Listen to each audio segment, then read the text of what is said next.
Bem, agora nós finalizamos a primeira parte do estudo do princípio divino, os primeiros 7 capítulos, e nós vamos entrar na parte 2. Então nós vamos fazer uma introdução a esta parte 2, onde nós iremos entender sobre os princípios da restauração. Em outras palavras, significam aquelas leis que Deus estabeleceu depois da queda, isso baseado no princípio da criação, é claro, e vendo a situação do ser humano decaído, para que o homem possa voltar até o seu estado original.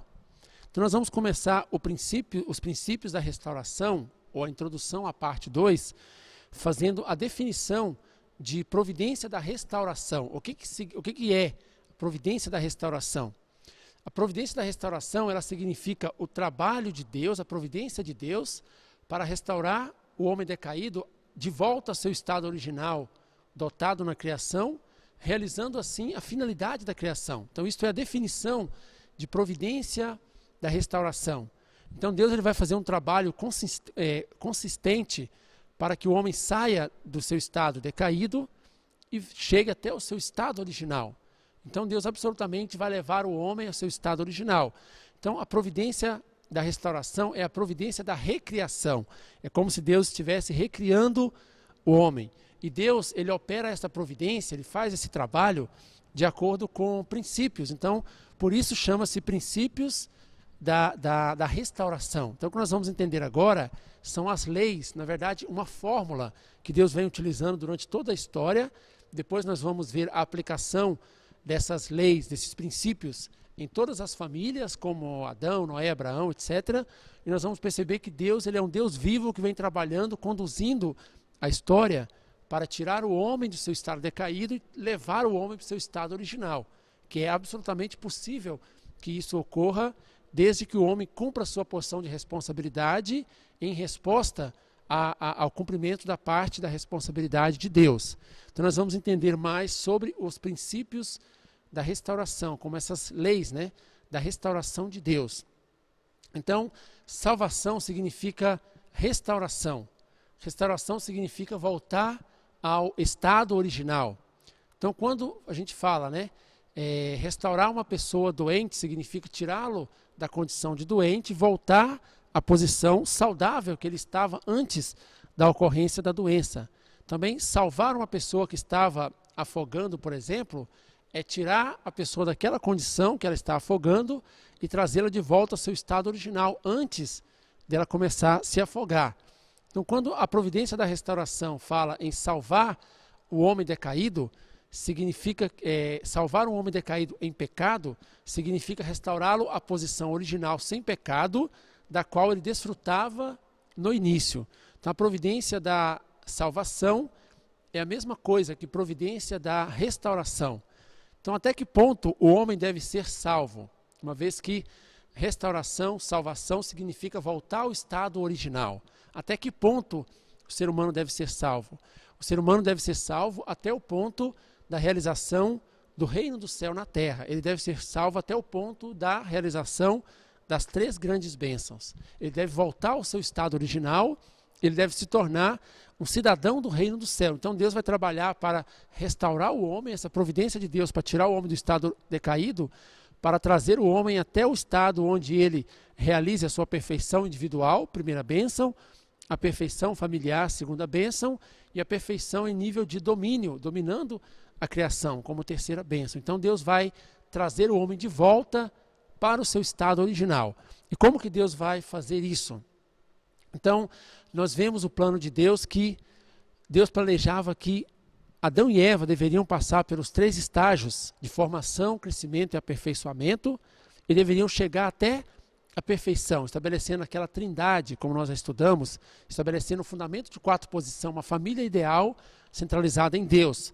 Mas como nós também já vimos nas conferências anteriores, principalmente na queda do homem, Adão e Eva cresceram até o alto nível, até o alto grau do estágio de crescimento, e eles não cresceram mais. Eles foram influenciados por Lúcifer, né, por Satanás, e eles caíram e eles desceram para a posição de homem decaído, e não foi realizado o ideal da criação de Deus. Adão e Eva, ele desceu para o domínio de Satanás, tornando o ser humano decaído, que tem pecado e que possui naturezas decaídas. Então, o ser humano, Adão e Eva, não voltaram para a mesma posição que eles estavam quando eles foram criados. Eles foram para um nível muito abaixo, inclusive para um nível abaixo da criação.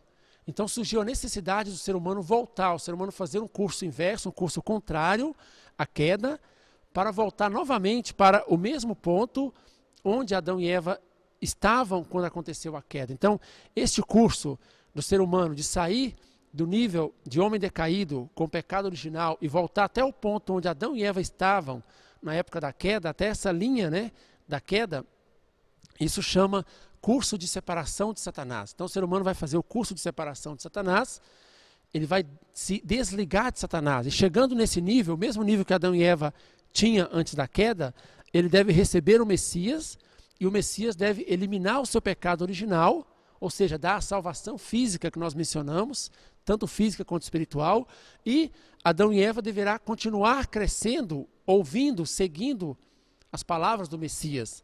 Não Adão e Eva, o ser humano deverá continuar crescendo, ouvindo e seguindo as palavras do Messias. Então, esse é o caminho que Deus está fazendo para poder tirar o ser humano do estado decaído, levar o ser humano até o seu estado original. Então, existem várias leis, vários princípios que Deus está aplicando, tanto no curso de separação de Satanás, para o ser humano poder receber o Messias.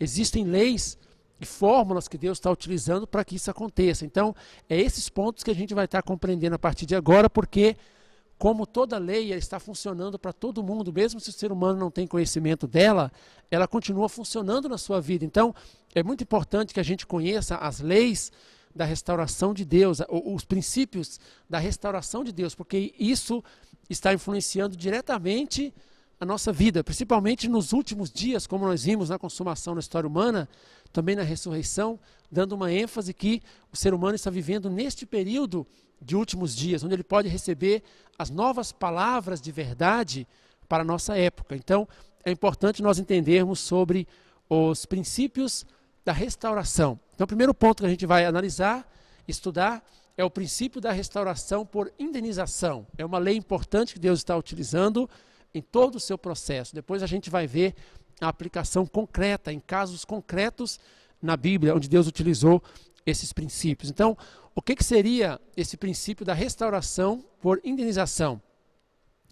Para nós entendermos isso, nós temos que entender como era a relação de Deus com o ser humano antes da queda. O ser humano estava numa posição de responder somente a Deus e ele era unido completamente em coração com Deus. Essa era a situação do ser humano antes da queda.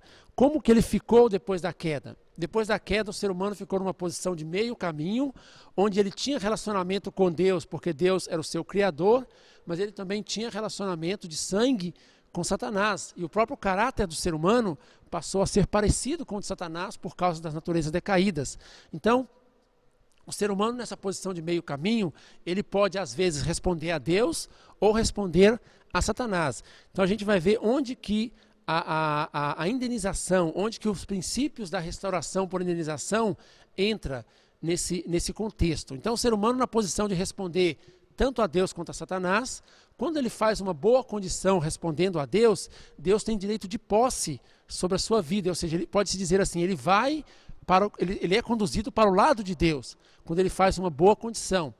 Por outro lado, se ele fizer uma má condição, ele dá o direito de posse para Satanás. Satanás pode conduzir a sua vida, pode atrapalhar a sua vida, influenciar.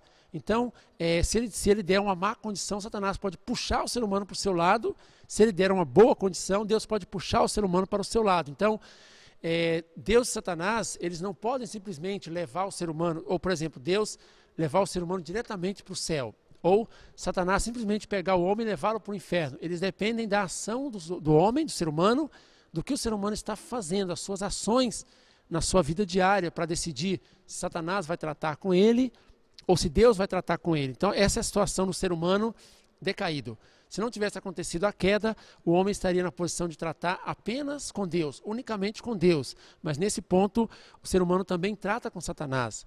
Então, quando nós vemos, né, a luta entre Deus e Satanás na história, sem o entendimento correto do princípio, principalmente da porção de responsabilidade humana, muitas pessoas podem entender que a luta histórica de Deus e Satanás é a luta para ver quem tem mais poder. Mas quando nós entendemos o princípio da criação, o princípio divino, o princípio da restauração, nós compreendemos que não faz sentido, porque como nós vimos na queda do homem, Deus foi quem criou o arcanjo Lúcifer, que depois se tornou Satanás. Então Deus criou aquele ser que depois virou Satanás. Então Deus, ele é infinitamente mais poderoso que Satanás. Não faz sentido esse pensamento, né, de que Deus e Satanás estão brigando para ver quem é mais poderoso. Deus, ele é infinitamente mais poderoso que Satanás. Então, qual que é a guerra histórica de Deus e Satanás que faz com que Satanás pareça tão poderoso quanto Deus? A guerra histórica é quem consegue influenciar mais o ser humano. Satanás, ele dá influências e inspirações, né, para fazer coisas erradas para o ser humano. Se o ser humano fizer, Satanás ganha condição de trabalhar com ele, Satanás ganha condição de posse daquela pessoa. E nesse caso, como é um princípio, é uma lei, Deus não pode fazer nada. Pelo contrário também, Deus, ele dá inspiração à mente, ao coração do ser humano, e se o ser humano fizer boas ações, boa condição, Deus pode possuir a vida daquela pessoa, pode tratar com aquela pessoa e influenciar aquela pessoa. E Satanás não pode fazer nada porque é uma lei, também é um princípio. Então, a luta histórica de Deus e Satanás não é para ver quem é mais poderoso, mas é para ver quem tem mais poder sobre o ser humano, quem consegue influenciar mais o ser humano para fazer boas ações, boa condição ou má condição. Então, nesse contexto, quando o ser humano faz uma boa condição, ele está fazendo uma condição de indenização, que permite que ele vá para o lado de Deus. Quando ele faz uma má condição, ele está fazendo uma condição de acusação de Satanás. Então, quando ele faz uma boa condição, ele separa-se de Satanás. Quando ele faz uma má condição, ele cai no domínio de Satanás. Então, essa é a situação do ser humano decaído. E através disso vai facilitar o nosso entendimento do que significa restauração por indenização. Só que nós já compreendemos o primeiro ponto. Através da indenização, fazendo uma boa ação, nós podemos nos separar de Satanás. Através da indenização, nós podemos voltar ao estado original, indo para o lado de Deus. Então vamos entender um pouco mais sobre a restauração por indenização. Imagina uma posição ou o estado original, e isso é perdido, vai para uma posição de queda, por exemplo. É preciso restaurar, fazendo um curso contrário, voltar para aquele estado original. Então, por exemplo, a pessoa perdeu a honra, ou perdeu a posição, perdeu a saúde ou a amizade, por exemplo, então ela está numa situação que perdeu a sua posição, má saúde, ou perdeu a sua honra, inimizade. Então, uma situação de queda, a situação que ela perdeu a sua posição e o seu estado original. Para ela poder voltar para o estado original, ela tem que fazer algumas condições, por exemplo, pedir perdão, tem que se esforçar, tem que tratar, tem que cuidar da sua saúde e etc. Então, tudo isso é chamado condição de indenização, aquilo que ela faz a fim de voltar para o seu estado original. Então tem algumas definições importantes para nós entendermos, porque de agora em diante a gente vai estar usando muito essas definições. Então, o estabelecimento de tais condições que permite sair do estado de queda e voltar para o estado original, chama-se indenização. A pessoa está indenizando aquele erro. Quando a pessoa volta através da condição, isso se chama restauração por indenização, restauração do estado original por meio da indenização. A condição a ser estabelecida é chamada de condição de indenização. Nós vamos usar todas essas expressões a partir de agora, inclusive nas famílias que nós vamos estudar. Então é importante entender o que significa cada uma delas. A providência de restaurar os homens decaídos ao seu estado original é chamada de providência da restauração por indenização. Significa que o homem tem que fazer a sua parte, ela tem que fazer uma condição de expiação para poder voltar para o estado original. Então, qual que é o grau da condição que a pessoa tem que fazer? Então, nós podemos dar 3 casos. Até que grau devemos estabelecer a condição de indenização? Primeiro, na mesma quantidade, quando algo ou alguma pessoa perde a condição ou seu estado original, a pessoa tem que fazer uma condição na mesma quantidade para que ela possa voltar ao estado original. Também existe o caso onde a pessoa faz a um preço menor, uma quantidade menor, e ela consegue voltar para o estado original. E também tem a condição de um preço maior. A pessoa tem que pagar mais do que aquilo que foi perdido.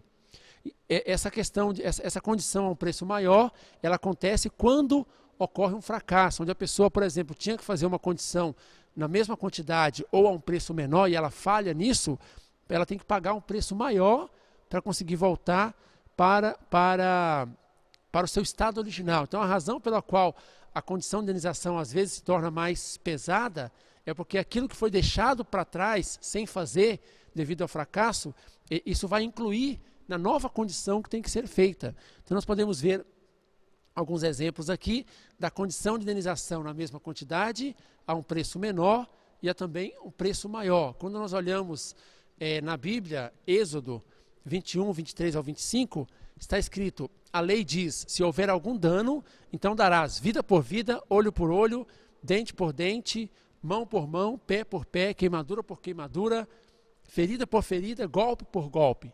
Então está explicando claramente que na mesma medida que foi perdido, é a mesma medida que vai ser recuperado. Então é olho por olho, é vida por vida, mão por mão, dente por dente, né? Então na mesma quantidade. Isso é exemplo na Bíblia sobre a condição de indenização para voltar ao estado original na mesma quantidade, pagando o mesmo preço que foi perdido. Também nós temos o caso da condição a um preço menor, por exemplo, reduzir o pagamento de um débito.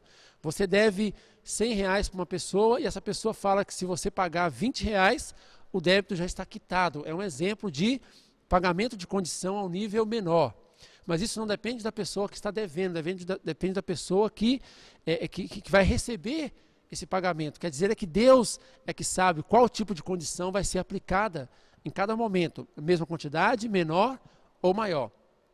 Por exemplo, a crença na cruz de Jesus, nós podemos receber o benefício da salvação espiritual apenas por acreditar em Jesus. Então, comparando o sofrimento na cruz de Jesus com a crença em Jesus, é um preço menor. Nós não precisamos morrer na cruz novamente para poder receber a salvação espiritual. Apenas acreditando em Jesus é possível acontecer isso. Outro exemplo de condição a um preço menor, o renascimento através do batismo. O ser humano recebe o renascimento espiritual apenas espargindo algumas gotas de água na cabeça, por exemplo. Então, são condições que nós pagamos pouco, mas o benefício é grande. Também o sagrado da Santa Comunhão é um exemplo de condição a um preço menor. E exemplos de condição a um preço maior, quando fracassa. Quando Abraão falhou em fazer a oferta simbólica, cortando aqueles animais, como nós vamos estar estudando durante a história das famílias da Bíblia, ele teve que ofertar Isaac. Então, entre ofertar um animal, entre cortar um casal de pombinhos que Deus pediu para ele e cortar o seu filho, é muito mais pesado, é maior cortar o seu filho. Mas por que ele teve que pagar um preço maior? Porque ele tinha falhado na condição menor, que era somente cortar os casais de animais. Também quando o povo falhou na espionagem de 40 dias para entrar nas terras de Canaã, como nós vamos estar estudando depois na família de Moisés, eles tiveram que passar 40 anos vagando no deserto. Então sempre que tem uma falha, tem que pagar um preço maior. Este é um princípio importante dentro da providência da restauração de Deus, e a gente vai entender que na Bíblia constantemente Deus está utilizando esses três meios de pagamento de condição de indenização. Mesma quantidade, menor e também a um preço maior. Então, quando nós falamos condição de indenização, nós devemos entender como que é estabelecida a condição de indenização. Quando perde o estado original, como que é possível restaurar esse estado original?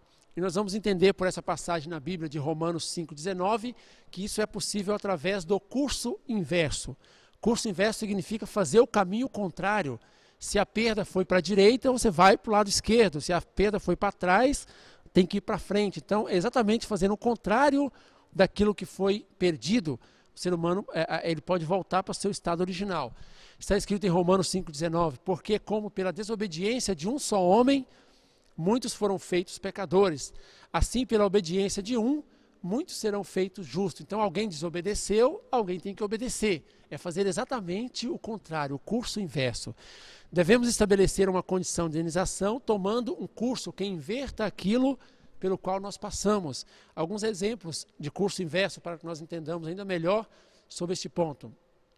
O primeiro Israel, odiando Jesus, entregou Jesus à crucificação e recebeu a punição.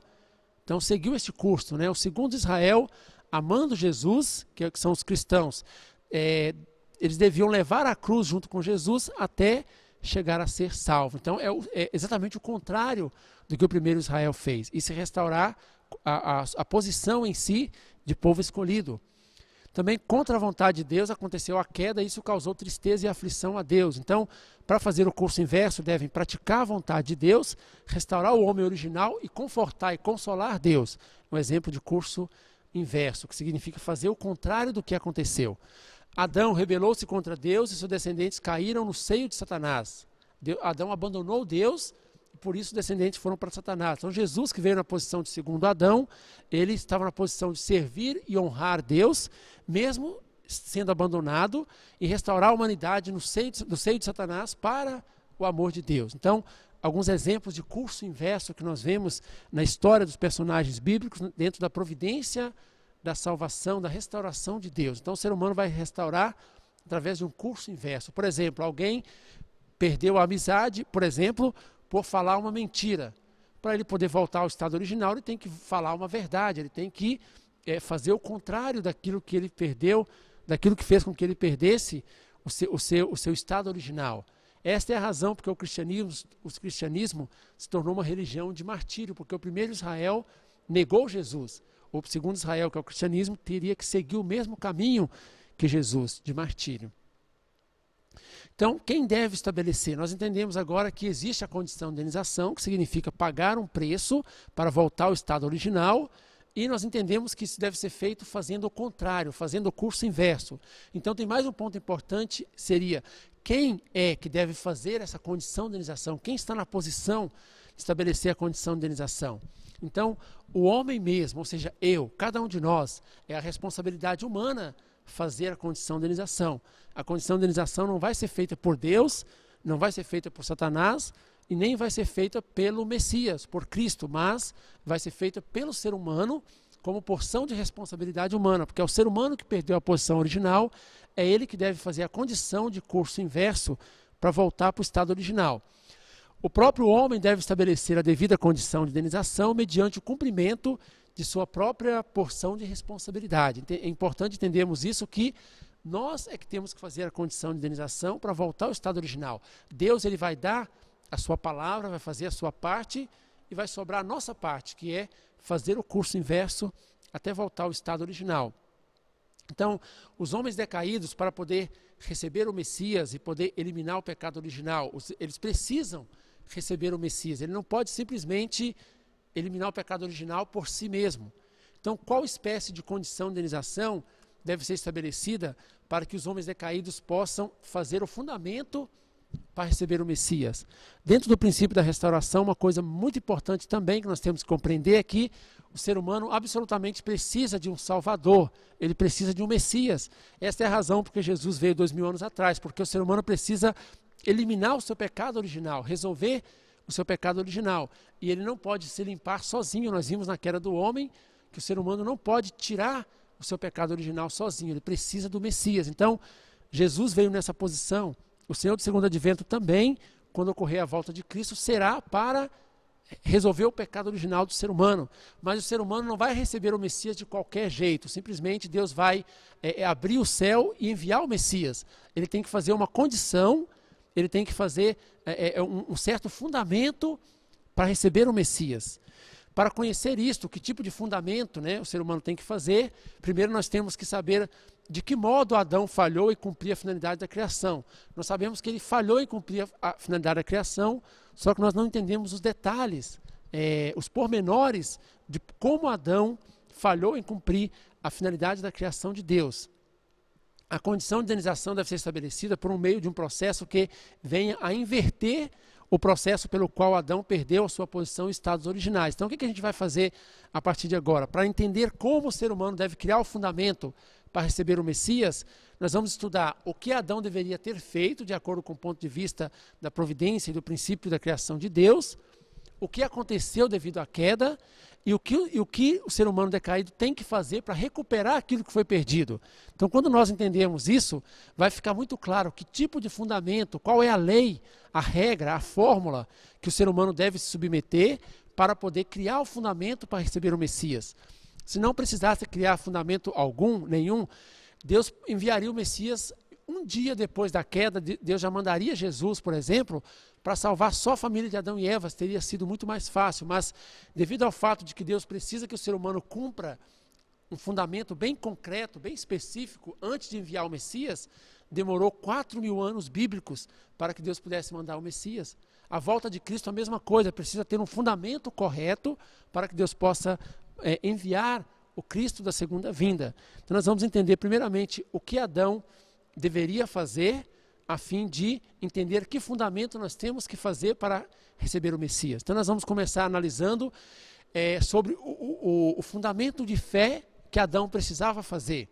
É muito importante guardar essas duas palavras a partir de agora, que é fundamento de fé e fundamento de substância, porque durante toda a parte 2 do princípio divino, os próximos 5, 6, 7 capítulos que a gente vai estudar, a gente vai estar falando de fundamento de fé e fundamento de substância. Então é muito importante entender agora o que significa para poder compreender, principalmente quando nós estudarmos, por exemplo, sobre a história dos personagens da Bíblia, Noé, Abraão, Isaac, Jacó. Nós vamos entender centralizado no fundamento de fé e substância. Então nós vamos entender primeiro o fundamento de fé e substância original.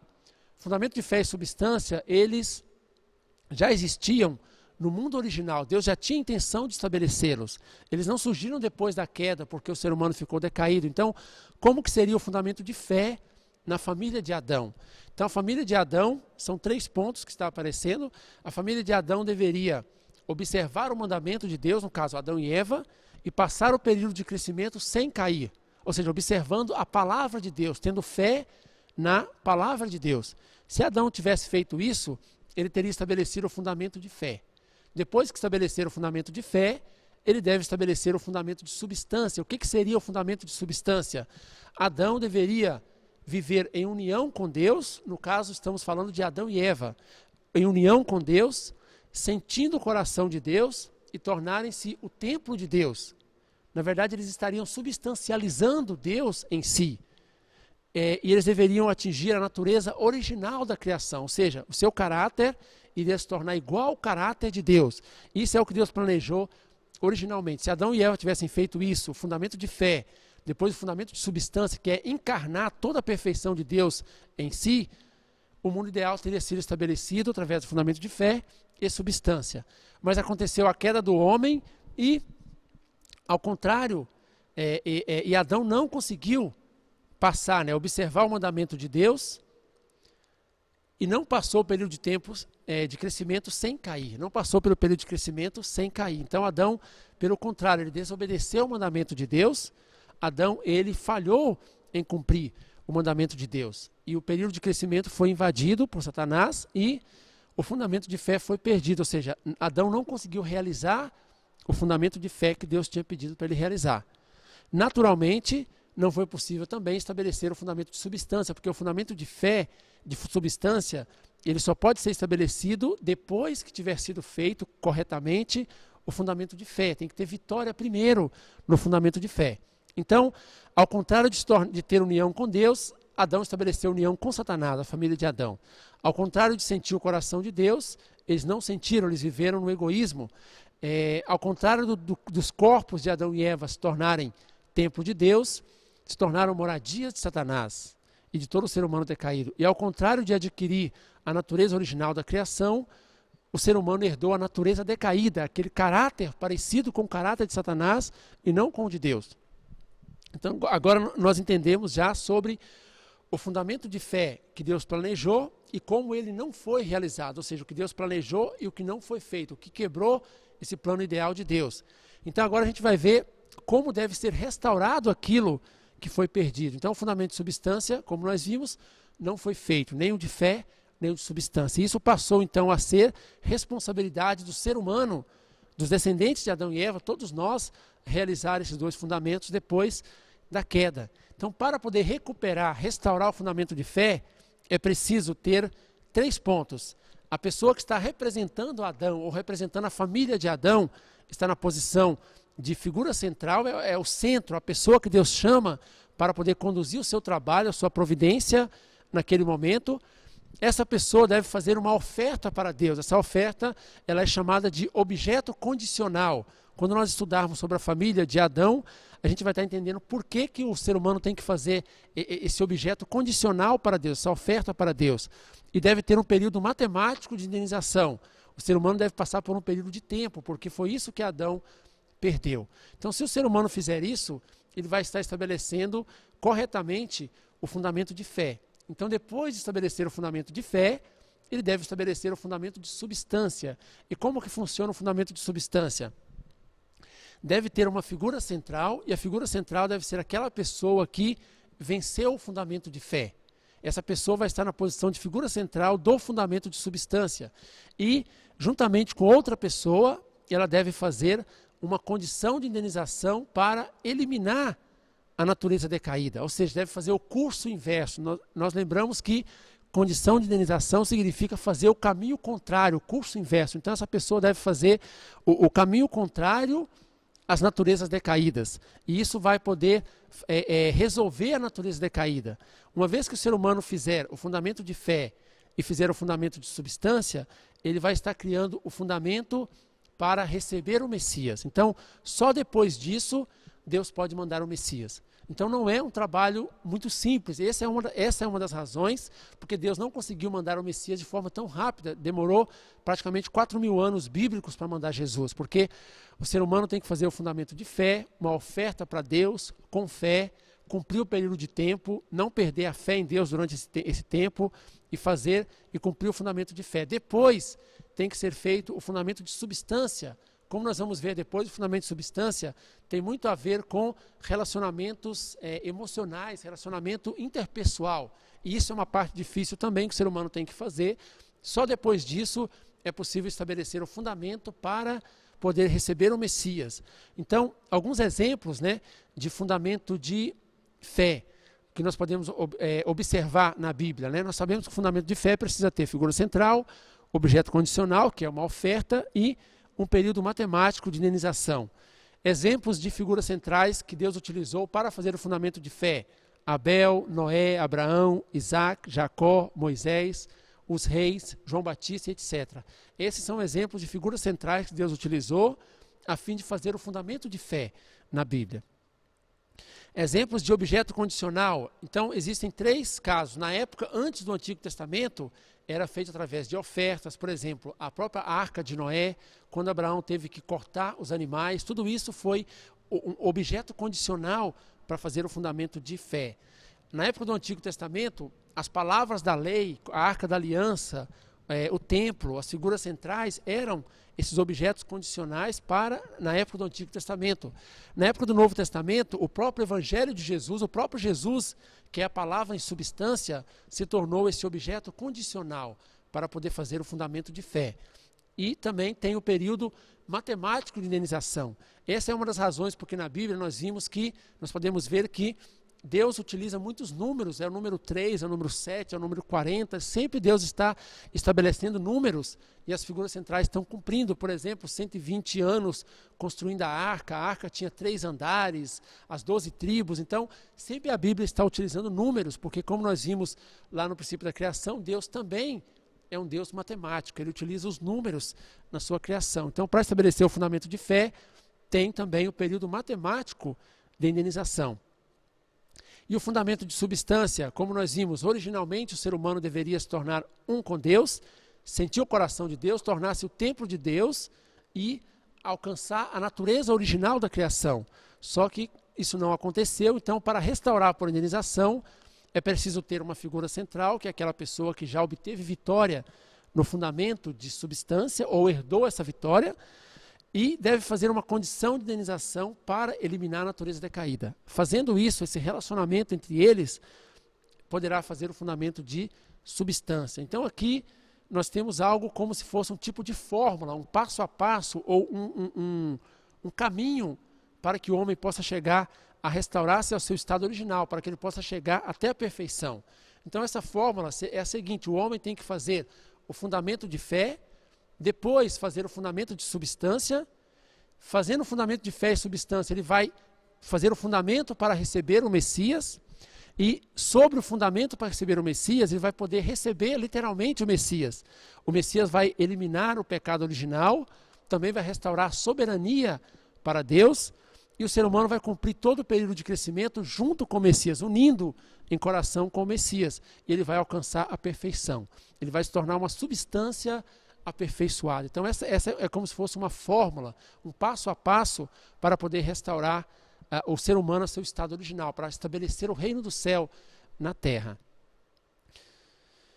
A história da providência, da restauração e eu. Então, o que significa isso? O que toda essa história, a história dos personagens da Bíblia, esses princípios da restauração, o que isso tem a ver comigo, com o eu individual que está aqui nesse momento na Terra? Então nós vamos entender o relacionamento, em outras palavras, o que eu tenho a ver com esse assunto da providência, da restauração de Deus. Será que isso não é simplesmente uma história que está acontecendo e eu estou aleatório a isso, não estou indiferente?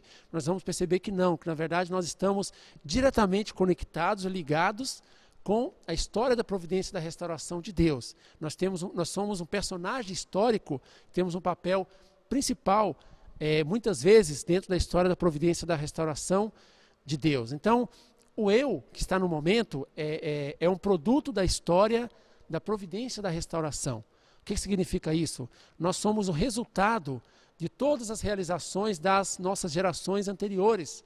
Se for pensar no nível individual, tudo que nossos antepassados fizeram, resultaram em nós agora. Se for pensar a nível providencial, tudo que aqueles santos profetas do passado fizeram, resultou na pessoa hoje, aqui na Terra. Então nós somos, primeiramente, nós temos que entender, nós somos um produto da história, nós somos um resultado da história da providência e da restauração.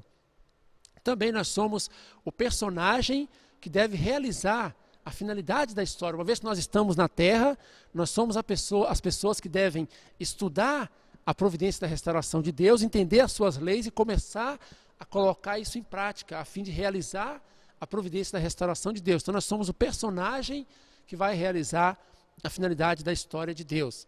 Também nós somos o fruto desejado pela história da providência e da restauração, ou seja, a esperança de todas as gerações anteriores está em nós. Nós somos o fruto desejado por eles, porque, como nós vimos na ressurreição, por exemplo, só através do fundamento do nosso corpo físico que está aqui, os nossos antepassados no mundo espiritual podem ser restaurados. Esse é um exemplo de que nós somos o fruto, a esperança desejada pela história da providência e da restauração. Então nós que estamos aqui vivendo, ou seja, o eu individual que está vivendo na Terra no momento, nós temos essas três posições. Somos um produto da história, nós somos a pessoa, o personagem que deve realizar a história da restauração de Deus, e nós somos um fruto desejado pela história. Nós temos essas posições muito importantes. Então, para que nós nos tornemos vencedores históricos nessas missões importantes que nós falamos agora, é muito importante nós entendermos a história dos profetas e santos que Deus chamou no passado. Nós temos que entender 3 pontos. O coração de Deus ao chamar cada um daqueles personagens da Bíblia. Esse é o motivo porque a gente vai estudar depois a família de Adão, de Abraão, de Moisés e outros. Nós vamos estudar para entender primeiro o coração que Deus tinha ao chamar aquela família, aquela pessoa, aquele personagem, a finalidade de Deus para chamá-lo e a missão providencial que Deus deu para cada um deles. Então, para entender esses 3 pontos, se nós entendermos esses 3 pontos sobre a vida de cada profeta, de cada santo que está registrado na Bíblia, isso vai nos capacitar para nos tornarmos vencedores históricos, porque nós estaremos aprendendo toda a mensagem que Deus colocou na Bíblia para nós aplicarmos no nosso dia a dia. Então, só que o ser humano, ele não consegue entender sozinho, por si mesmo, esses pontos.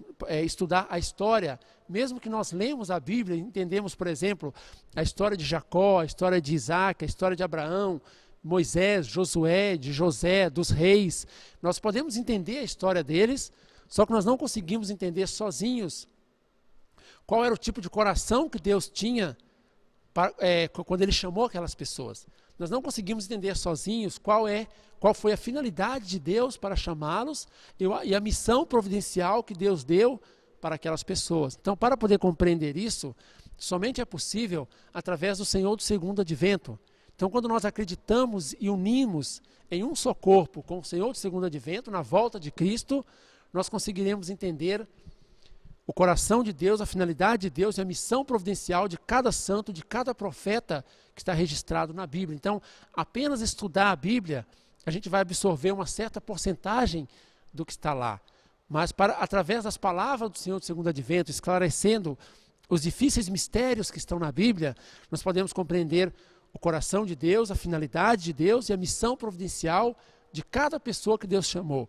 E com isso nós poderemos tomar uma lição para a nossa própria vida, aprender como agir. Nós podemos acertar onde eles acertaram e evitar errar onde por acaso eles erraram. Então, para estabelecer o reino do céu, nós temos que percorrer o caminho que nossos predecessores passaram e até o caminho que eles não passaram. Então, algum personagem bíblico teve vitória até certo ponto, depois, por algum motivo, ele pode ter falhado. Quando nós estudamos a sua história, nós entendemos até onde ele falhou, como ele falhou, e nós entendemos o que nós temos que fazer no dia de hoje, por exemplo, para evitar aquela falha. Quando nós pegamos algum personagem da Bíblia também que obteve vitória 100% na sua missão providencial, nós podemos pegar como exemplo, como se fosse um mapa para seguir, para que nós também tenhamos vitória. Então, os homens decaídos jamais poderão encontrar o caminho da vida se não conhecerem os particulares e o conteúdo da providência da restauração. Ou seja, se nós não conhecermos a história daquelas pessoas chamadas por Deus nos detalhes, nós jamais poderemos encontrar o caminho da vida, o caminho da nossa própria vida. Eis aqui o motivo pelo qual nós devemos conhecer o princípio da restauração em detalhe. Então, para poder compreender esses 3 pontos, que é o coração de Deus, finalidade de Deus ter chamado aqueles profetas e santos e a missão providencial, a partir da próxima conferência, do próximo capítulo, a gente vai estar estudando sobre as famílias, que é a família de Adão. A gente vai entender como Deus aplicou todos esses princípios da restauração por indenização, como Deus aplicou todas essas leis da sua providência na família de Adão. Qual que era o seu coração, finalidade, missão. Vamos estudar depois sobre a família de Noé. Também vamos estudar sobre a família de Abraão, sobre a família de Moisés e até chegar a Jesus. Através de estudar essas 5 histórias, esses 5 casos, como se fosse um estudo de caso, de aplicação das leis do princípio da restauração, a gente vai entender que existe uma repetição sistemática de acontecimentos, de personagens, de fatos, e isso vai mostrar para a gente que tem um Deus vivo, trabalhando através da história, com uma finalidade única, que é estabelecer o reino dos céus, restaurando o ser humano para o seu estado original. Então, a partir das próximas conferências, a gente já vai estar entrando na história das famílias, mas não simplesmente para estudar uma história bíblica, porque nós podemos ler na Bíblia para entender o coração de Deus, finalidade de Deus ao chamar aquela pessoa, missão providencial e tirar um aproveitamento. Nós temos que tirar lições e aproveitar isso em nossas vidas, no nosso dia a dia. Com isso, nós poderemos tornar-nos aqueles vencedores históricos da nossa época atual. Às vezes, quando nós lemos alguma história da Bíblia, de algum personagem que teve uma vitória muito grande e nós ficamos admirados com ele, nossa, essa pessoa fez um bom trabalho para Deus, eu queria fazer algo parecido. Na verdade, quando nós estamos vivendo nos últimos dias, nós temos a mesma oportunidade preciosa que aquelas pessoas tiveram.